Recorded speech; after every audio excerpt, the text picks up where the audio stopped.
اب ہم حضور سیدنا و مرشدنا پیران شیخ عبدالقادر جیلانی غوث العظم دستگیر رضی اللہ تعالیٰ عنہ کے مقالات جو فتوح الغیب کی شکل میں ہمارے سامنے ہیں، اس کا جو ہے بیان، اس کی تلاوت کریں گے۔ اور آج کا جو ہے مقالہ ہے مقالہ الحادیۃ اربعون، یہ 41واں مقالہ ہے، اور اس مقالے کو جو عنوان رکھا گیا ہے وہ ہے غنا اور اس کی کیفیت، یعنی غنا تونگری، کسی چیز سے بے فکر ہو جانا، بے پرواہ ہو جانا، اس کو غنا بولتے ہیں۔ اللہ تعالیٰ اتنا نواز دے کہ اس کے بعد میں اس کی تمنا نہیں رکھنا، وہ ہوتی ہے، تب اس کو بولے کہ تونگری سمجھ گیا۔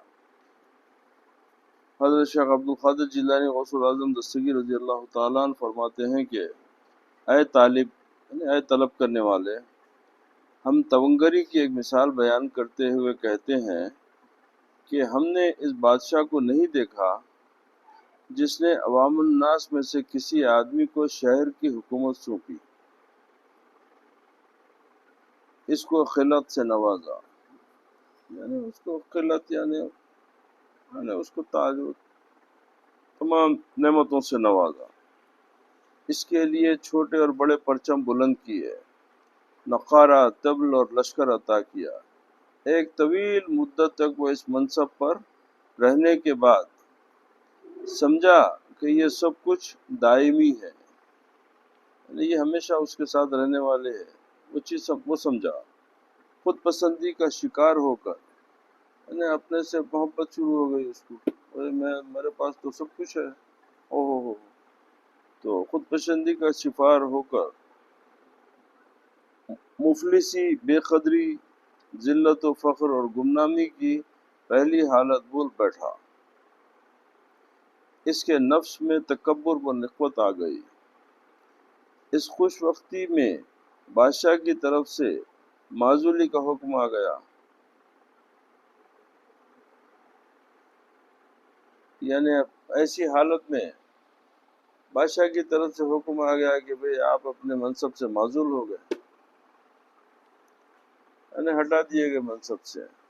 پھر بادشاہی کا امر و نہی میں تجاوز کرنے پر اور دوسرے بڑوں کے ارتکاب پر محاسبہ کیا گیا، پھر اب اس کا حساب کتاب ہونے لگا۔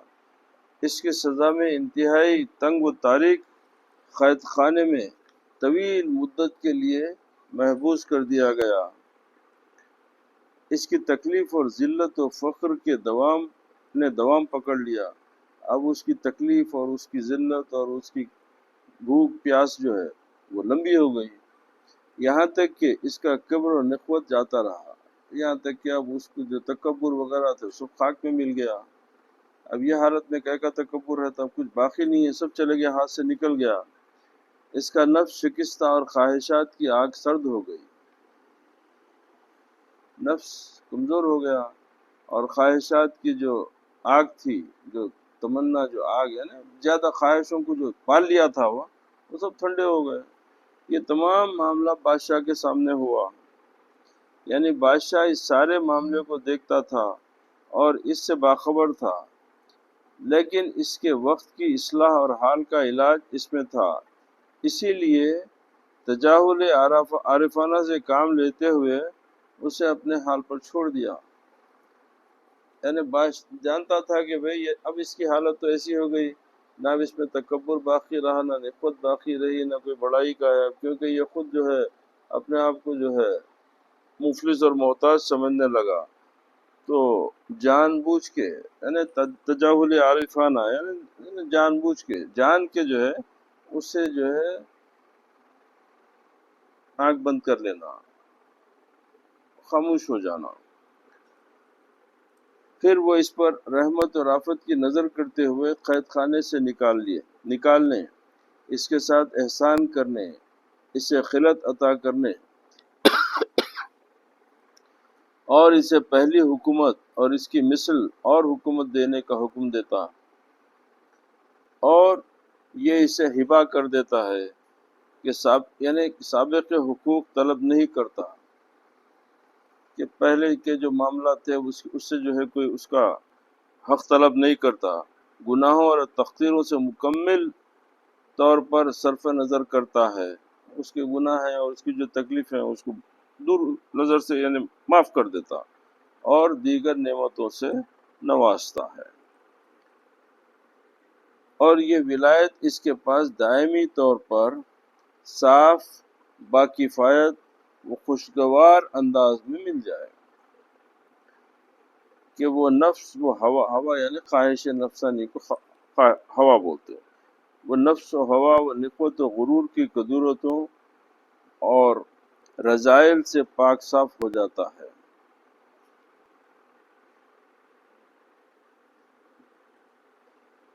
بالکل یہی حالت ایک مومن کی ہے۔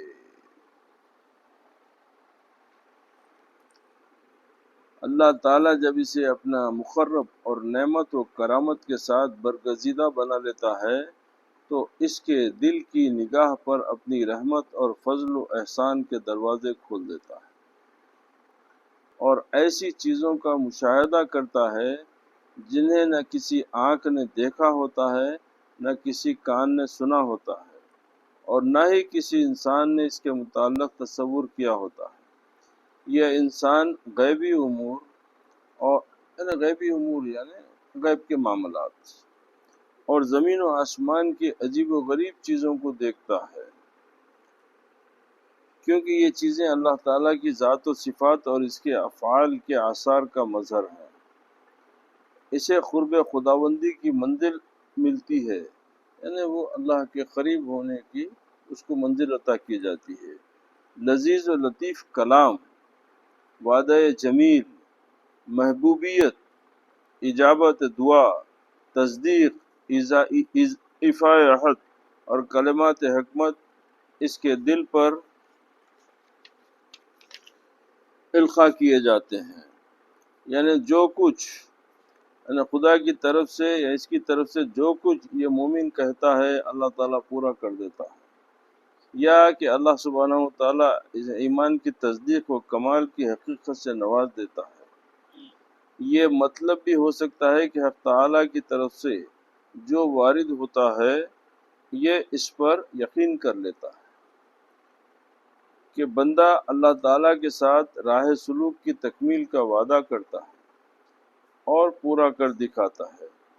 دوسرا معنی ہے کہ اللہ سبحانہ و تعالیٰ اس وعدے کی اور اس کے ایفا یعنی اس کی توفیق مرحمت فرماتا ہے۔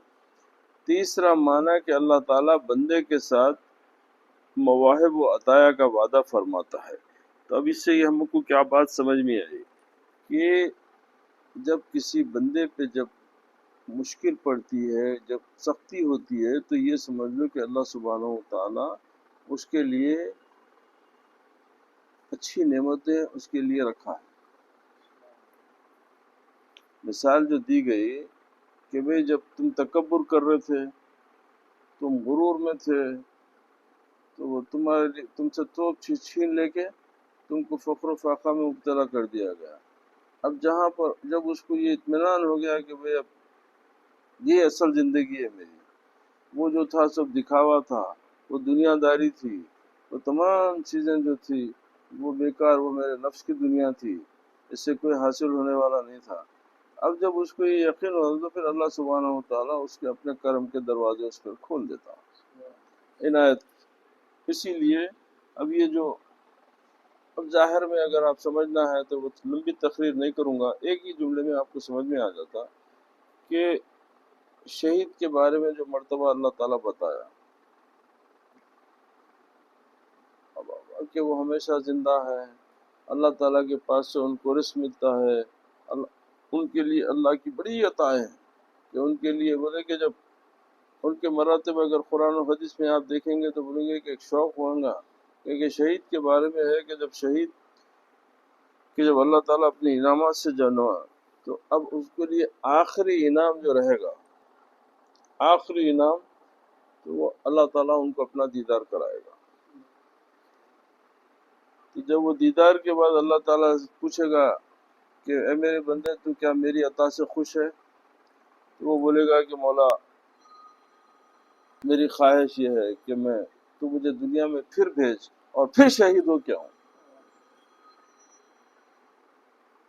کیونکہ جو جان اللہ کے راستے میں قربان کر دیا، اب اس کے بعد میں اللہ تعالیٰ کے پاس اس سے کرم، اس کے فضل کا ہے۔ تو اسی لیے آپ اپنا مال قربان کرے، اپنی توانائی جو ہے اللہ کی محبت میں لگائے، اللہ کے راستے میں جو ہے ظلم برداشت کرے، اللہ کے راستے میں تکلیف برداشت کرے۔ اب اسی وجہ یہ روزہ ہے، یہ تمام چیزیں کیا ہے، یہ اللہ تعالیٰ کو قرب کرنے کے طریقے ہیں کہ بندہ تمام چیزیں اپنے اختیار میں رکھتے ہوئے کھانے پینے سے احتیاط کرتا ہے۔ تو اسی وجہ سے کہ اللہ تعالیٰ ان بندوں کو پسند کرتا ہے جو بندہ اللہ کی بارگاہ میں تکبر نہیں کرتا۔ اب یہ چیز جب اگر کسی میں یہ نقص ہوتا ہے تو پھر اللہ تعالیٰ اس کے لیے امتحان رکھتا۔ اب یہ جو بڑے بڑے اولیاء اللہ ہیں، یہ جو برسوں فاقہ رہتے، متواتر روزے رہتے، ذکر و شغل میں مصروف رہتے، اس کی وجہ یہ ہے کہ اس کے بعد میں جب ان کو جو انعام ملتا ہے وہ کیا ہے، وہ اللہ اپنی معرفت سے نوازتا، اللہ تعالیٰ اپنی محبت سے ان کو نوازتا۔ اب اللہ تعالیٰ کے دیدار کی لذت کیا ہوتی؟ تو حدیث شریف میں ہے کہ جب مومن کے لیے جو سب سے بڑا انعام جنت میں جانے کے بعد میں بھی اس کے لیے اس سے بڑا ایک انعام ہے، وہ انعام ہے کہ جب اللہ تعالیٰ اپنا پردہ اس کے سامنے ہٹا دے گا تو وہ جو رویت باری ہوگی، اس سے بڑا ایک مومن کے لیے کوئی انعام اللہ تعالیٰ نے رکھا۔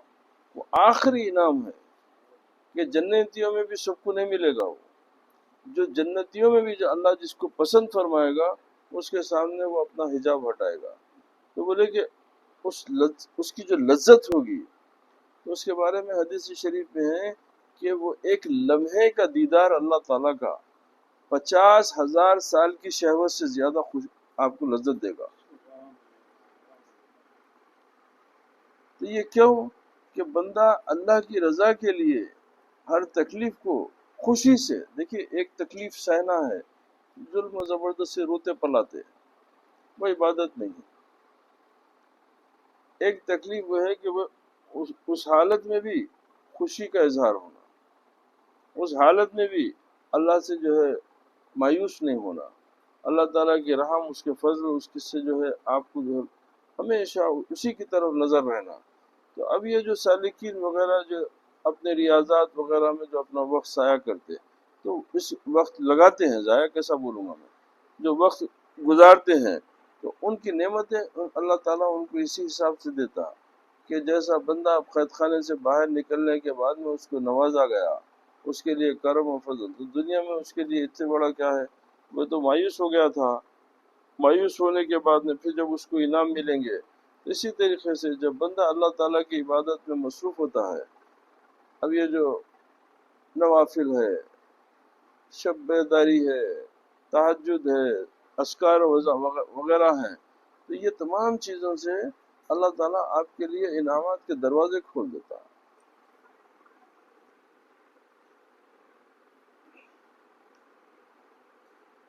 اچھا، ان کلمات کو اللہ تعالیٰ کی عظمت و کبریائی کے بلند مقام،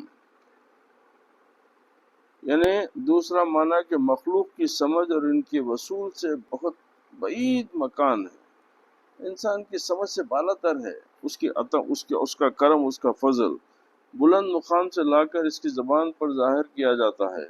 ان نعمتوں کے علاوہ اس کے ظاہر پر انعامات کیے جاتے ہیں، اس کے جسم اور اس کے اعضاء کے کھانے پینے، پہننے، نکاح بطریق عزیمت و رخصت، احکام دین اور جوارح کے ساتھ تعلق رکھنے والے اعمال پر نعمتوں کی بارش ہوتی ہے۔ اللہ تعالیٰ اپنے مجذوب بندے کو ہمیشہ اسی حالت پر رکھتا ہے یہاں تک کہ وہ مطمئن ہو کر مغرور ہو جاتا ہے۔ کس بات پہ مغرور ہو جاتا؟ اس کی محبت پہ، دنیا پہ مغرور نہیں، اس کا وہ یہ کہ بھائی اب تو میں اللہ کا دوست ہوں، اللہ سے میری دوستی ہو گئی، اطمینان نصیب ہو جاتا۔ جب مطمئن ہو جاتا تو اب یہ کیفیت جب انسان میں پیدا ہو جاتی تو اسی وجہ سے انہیں غنی ہو جاتا۔ اب اس کو کیا پرواہ ہے؟ دیکھیے اگر سمجھنے کی کوشش ہم کریں نا تو اللہ تعالیٰ ہمارے کو عقل جیسی دولت سے نوازا، اس سے ہم کو بہت راستے، مگر ہم لوگ استعمال نہیں کرنا چاہتے۔ مثال کے طور پہ اگر آپ ایک پیسے والا دوست جس کے جیب میں کافی پیسے ہے آپ کے ساتھ سفر میں ہے، تو آپ کو بھوک نہیں لگتی، آپ کو ایک لمحے کے لیے پریشانی نہیں ہوتی، کیوں؟ کہ میرا دوست ساتھ ہے اور اس کے جیب میں پیسے ہیں، تو میں اگر میں بھوک لگی تو میرے کو دوست کھانا کھلا دے گا، پیاس لگی تو شربت پلا دے گا۔ تو ایک دوست، پیسے والا دوست ساتھ رہے تو آپ کو غریبی کا احساس نہیں ہو رہا، آپ کو بھوک نہیں ستا رہی، آپ کو پیاس نہیں ستا رہی، پھر یہ کیسی بندگی ہے کہ خدا ساتھ ہے اور آپ پریشان ہیں؟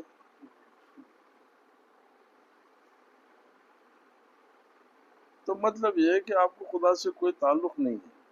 اگر آپ خدا کا سے تعلق رہتا، جیسا ایک دوست پہ بھروسہ کر رہے ہیں، کتا تو بھروسہ کر لیتے خدا پہ، ہاں؟ ایک دوست پہ بھروسہ کر لیے، کم سے کم اتنا بھروسہ خدا پہ کر لیتے آپ، کرنا تو زیادہ چاہیے۔ اسی وجہ سے ایک بزرگ کا اچھا قول ہے، میں اکثر کئی وقت بیان کرا آپ لوگوں سے، کہ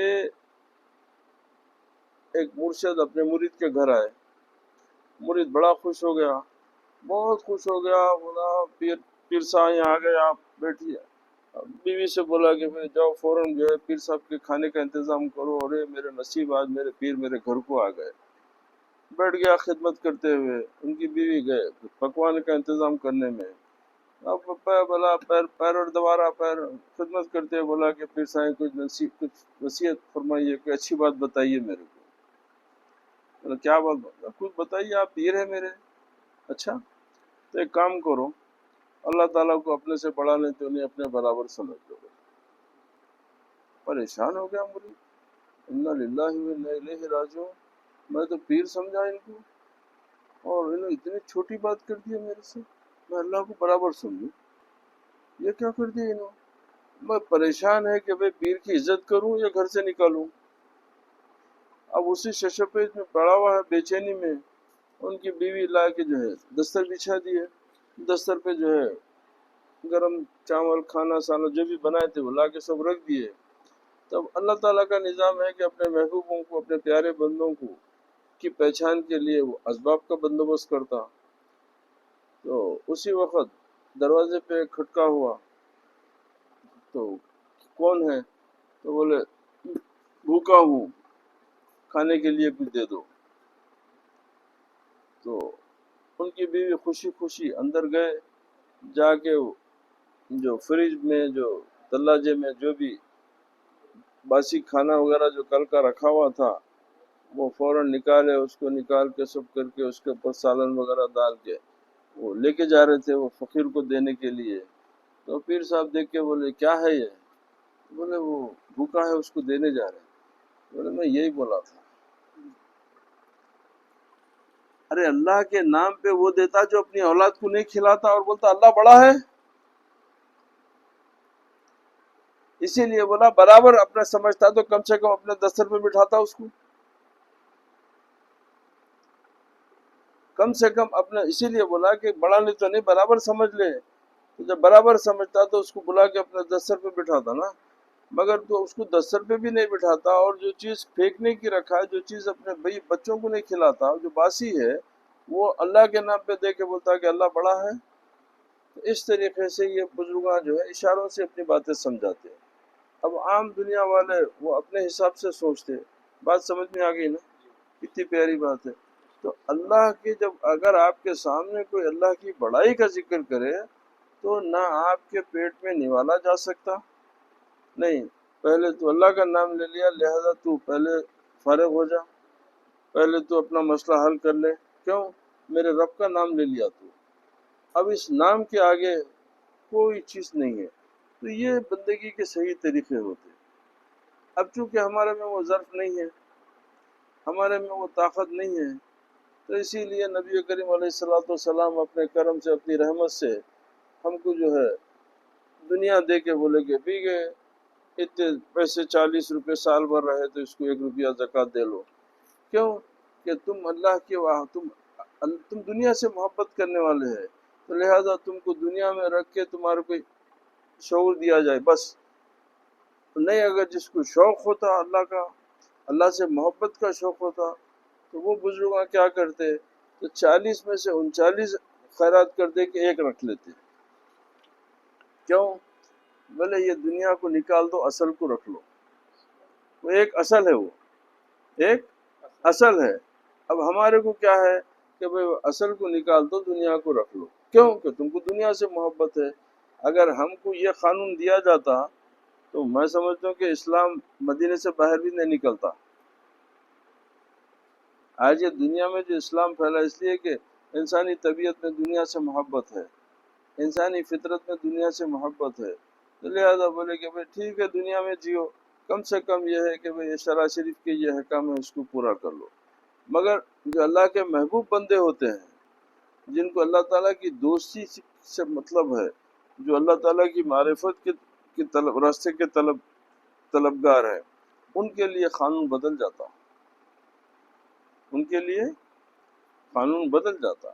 اب چونکہ واقعہ حضور پیران پیر غوث اعظم دستگیر رضی اللہ تعالیٰ عنہ کی بات کر رہا ہوں، تو اب یہ ایک سمجھنے کے لیے اچھا ہے۔ ایک عورت اپنے بچے کو لا کے حضور پیر کے پاس چھوڑ کے بولی کہ بھئی غریب عورت تھی، بچے کو پالنا بھی اس کے لیے مشکل تھا، سمجھ لی کہ بھئی اتنے بڑے پیر ہے، ان کا مدرسہ ہے، میرا بچہ پڑھ بھی لے گا، کھا بھی لے گا، جو بھی ہے اس کو کھانے پینے کا بھی بندوبست ہو جائے گا۔ چھوڑ دی، چلے گئی۔ کچھ دن کے بعد میں جب آئے اپنے بچے سے ملنے کے لیے، تو بچے کی حالت دیکھی تو ماں تھی بڑی غمزدہ ہو گئی، بڑی غمگین ہو گئی کہ بالکل بچہ جو ہے ہڈی پہ آ گیا، اور وہ روکھی روٹی اور مرچی کی چٹنی کھا رہا۔ یا اللہ، اتنے بڑے پیر کے پاس لا کے چھوڑی تھی تاکہ میرا بچہ کچھ کھا پی لیتا، تو یہاں تو اس کی یہ گت ہو گئی۔ اور دوسری طرف دیکھی تو پیرانے پیر سرکار مرغ تناول کر رہے تھے۔ ارے باپ، اتنے بڑے پیر ہے، ان کے پاس لائی تو دیکھی تو کیا ہے، انہوں مرغ کھا رہے ہیں اور میرے بچے کو جو ہے سوکھی روٹی اور چٹنی دیے ہوئے ہیں۔ اب کیا کر سکتی تھی؟ بچے کو لپٹا لی، رو لی، پلا لی، چل بیٹا جیسا بھی ہے غریب صحیح، میں اپنی محنت مزدوری کر کے تیرے کو پال لوں گی، مگر یہ عذاب سے تو چھٹکارا ہو جائے تیرے کو، میں یہ سمجھ کے لا کے چھوڑی تھی کیا؟ اب بچے کو اٹھا لی، چلو بول۔ تو پھر دیکھ کے بولے کیا مائی، کیا بات ہے، کس بات سے؟ بولے نہیں حضور آپ اجازت دیجئے میرے کو، میں اپنے بچے کو لے کے جاتی ہوں۔ تو بولے کہ نہیں، ناراضگی کیا بات ہے، تو ناراض کیوں ہے؟ اب تھوڑی تکلف کری، اب ماں تھی، بھڑاس نکل گئی اس کی۔ بولے کہ یہ دیکھنے کے بعد میں اب کیا برداشت کروں؟ بولے آپ کیا کھا رہے ہیں اور میرے بچے کو کیا دیے، اس کے بعد میں بھی میں خاموش بیٹھوں؟ مسکرا کے بولے اچھا تیرا غم یہ ہے، بیٹھ۔ بولے تو وہ جو کھانے کے مرغ کھاتے جو ہڈیاں تھے، وہ ہڈیاں رکھے ہوئے تھے، تو آپ ان پہ ہاتھ مار کے بولے قم باذن اللہ، مرغ اڑ گیا۔ بولے آج ایسا کھا لیے تو کل ایسا ہوتا، اگر آج ایسا کھانا نہیں کھایا تو کل ایسا کیسا ہوتا؟ تو یہ لوگوں کی طلب الگ ہوتی۔ اب ہمارے پاس یہ ہے کہ جو کچھ ہم کو دنیا مل گئے تو وہی اچھا ہے، نہیں ان کے لیے یہ ہے کہ نہیں، آپ کے ملنے کا طریقہ ہم کو بتائیے۔ یہ دنیا یہ سب، کیونکہ جس وقت آپ سے معاملہ ہو جائے گا اس کے بعد دنیا کیا چیز ہے؟ اور یہ زندہ مثالیں ہمارے سمجھ میں نہیں، ہم نہیں سمجھنا چاہیں، یہ زندہ مثال ہے۔ آج ہندوستان میں بڑے بڑے بادشاہوں کے خبروں کو جا کے دیکھو، ویران پڑے ہوئے ہیں۔ لوگ گئے بھی تو ٹورسٹ کے طور پہ جاتے، جو ہے فوٹو کھنچانے کے لیے جاتے ہیں۔ اور کیا بات ہے کہ بھئی اجمیر میں ایک خبر ہے جو لاکھوں کو کھینچ رہی اپنے پاس، یہ خبر میں جو بیٹھے اولیاء اللہ ہزاروں کو اپنے پاس کھینچ رہے ہیں، تو یہ کون سی بات تھی؟ بولے جو اللہ سے محبت کرے وہ خبروں میں بھی اس طاقتور ہو گئے، اور جو دنیا سے محبت کرے وہ خبر میں جا کے خبر کے حوالے ہو گئے۔ تو اصل محبت اللہ سبحانہ وتعالیٰ کی ہے، وہی بات سمجھانا چاہ رہے ہیں۔ تو انشاءاللہ اس کا تسلسل جو ہے آئندہ جاری رہے گا۔ وآخر دعوانا الحمد للہ رب العالمین والصلاة والسلام على اشرف الانبیاء والمرسلین اللہم صلی علی سیدنا حبیبنا نبینا شفیعنا مولانا محمد معدن الجود والکرم منبع العلم والحلم والحکم وعلى آلہ واصحابہ واہل بیتہ واولیائہ بعدد کل معلوم لک سلاما طیبا طیبا کثیرا کثیرا دائما ابدا ابدا۔ اللہ سبحانہ وتعالی آپ کو صدقے میں نبی پاک علیہ الصلوۃ والسلام کے، ان کی اہل بیت کے، اولیاء اللہ کے، خصوصاً میرے آقا میرے مولا پیران پیر غوث اعظم دستگیر کے کلام کو سمجھنے، اس پہ عمل کرنے کی توفیق عطا کرے۔ اللہ تعالی ہم کو ان کے فیوز اور برکات سے ہم کو محروم نہ کرے۔ ان برکتوں سے، فیوز سے اللہ ہماری دنیا، ہماری قبر، ہماری آخرت میں ہمارے لیے ان کی محبت مونس و مددگار بن جائے، اور ہماری شفاعت کا جو ہے ان کے صدقے میں اللہ تعالیٰ ان کے وسیلے سے اللہ تعالیٰ ہم کو جنت کی عطا فرما دے، ہمارے گناہوں کو معاف فرما دے، ہماری کوتاہیوں کو نظر انداز فرما دے۔ وآخر دعوانا الحمد للہ رب العالمین۔